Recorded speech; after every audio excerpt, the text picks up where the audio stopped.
So hey guys, how you हो, क्या बच्चे होंगे। और आज के वीडियो में हम बात करेंगे इंजीनियरिंग की सबसे टफ ब्रांच, सबसे खतरनाक ट्रेड जिसको पढ़ना इतना आसान नहीं होता है।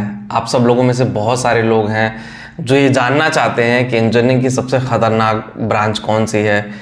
क्या ये इंजीनियरिंग करने के बाद हमारा करियर आगे बढ़ेगा, क्या इंजीनियरिंग करने के बाद हम जॉब पा पाएंगे, क्या ये इंजीनियरिंग करने के बाद हम लाइफ में कुछ कर पाएंगे या नहीं। इतना मेहनत, इतना एफर्ट, फिर भी इंजीनियरिंग में जॉब मिलेगी या नहीं मिलेगी। तो नमस्कार दोस्तों, करियर टीचर में आपका बहुत बहुत स्वागत है। पहली बार चैनल पर नया है, सब्सक्राइब करिए। करियर से रिलेटेड कोई भी प्रॉब्लम, कोई भी दिक्कत, कोई भी परेशानी हो तो आप लोग हमसे करियर काउंसलिंग ले सकते हैं। उसका लिंक हमने डिस्क्रिप्शन में दिया हुआ है।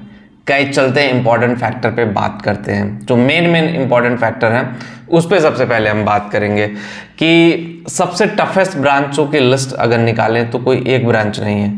देखो, मेरे हिसाब से सबसे टफेस्ट ब्रांचों में सबसे पहला अगर मुझे प्रायोरिटी देने की बात की जाए तो मैकेनिकल इंजीनियरिंग है। मैकेनिकल इंजीनियरिंग में काफ़ी चीज़ें काफ़ी टफ होती हैं, आसान नहीं होती हैं। दूसरे नंबर पर अगर प्रायोरिटी देना जो है तो इलेक्ट्रिकल इंजीनियरिंग है जो काफ़ी टफ होता है, ठीक है। तीसरे नंबर पे अगर हमें प्रायोरिटी देना चाहें तो वो इलेक्ट्रॉनिक्स इंजीनियरिंग है। चौथे नंबर पे देना चाहे तो कंप्यूटर साइंस है। पांचवें नंबर पे देना चाहे तो सिविल इंजीनियरिंग है।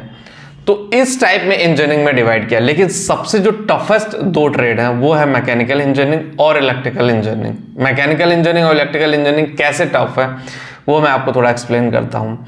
इनका जो सिलेबस है ना, जो पढ़ाई है वो काफ़ी टफ होती है, काफ़ी डेप्थ में होती है। फर्स्ट ईयर में सोम डोम जो भी इनके सब्जेक्ट होते हैं, हमारे साथ भी मैकेनिकल, क्योंकि मैं भी बीटेक किया हूँ तो मेरे साथ भी जो मैकेनिकल इंजीनियर पढ़ते थे काफ़ी चीज़ों का सामना करते थे। काफ़ी चीज़ें कॉम्प्लिकेटेड होती थी, मैथमेटिकल चीज़ें होती थी। जैसे अभी करंट टाइम में अगर सबसे टफेस्ट ब्रांच की बात किया जाए तो डेटा साइंस है। डेटा साइंस भी बहुत क्रिटिकल है, मैथमेटिकल ही सारी चीज़ें हैं। तो डेटा साइंस भी इतनी आसान ट्रेड नहीं है, ठीक है। मैकेनिकल के टक्कर का ही ट्रेड है। तो मैकेनिकल और डेटा साइंस को अगर एक साथ रख लें तो ये है दोनों one of the toughest trade कि भाई इनमें कंपेयर करना, इनको समझना, इनको जानना बहुत ही मुश्किल है।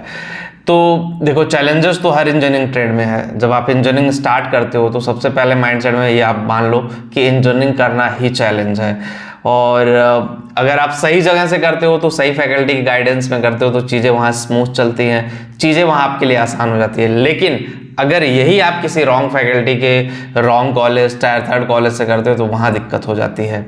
तो ऐसे में देखो, डरने की बात नहीं है। जब आप चैलेंजेस लेना चाहते हो, इंजीनियरिंग में जाना चाहते हो तो उस चैलेंज को एक्सेप्ट करिए और इंजीनियरिंग में जाना सीखिए। जब आप उस चैलेंज को एक्सेप्ट कर लेंगे और इंजीनियरिंग में जाना सीख लेंगे तो चीज़ें बहुत मुश्किल जो होंगी वो भी बहुत आसान हो जाएंगी। और देखो, जो ब्रांच में जितना टफ पढ़ाई होता है उतना अच्छा प्लेसमेंट भी होता है। तो मैकेनिकल इंजीनियरिंग हमेशा सदाबहार ब्रांच रहा है, एवरग्रीन इसीलिए माना जाता है मैकेनिकल इंजीनियरिंग को कि भाई बहुत बुरा टाइम होगा तो भी चलेगा, बहुत अच्छा टाइम है तो भी चलेगा, ठीक है। बहुत ज़्यादा उतार चढ़ाव इस इंडस्ट्री में नहीं आते हैं।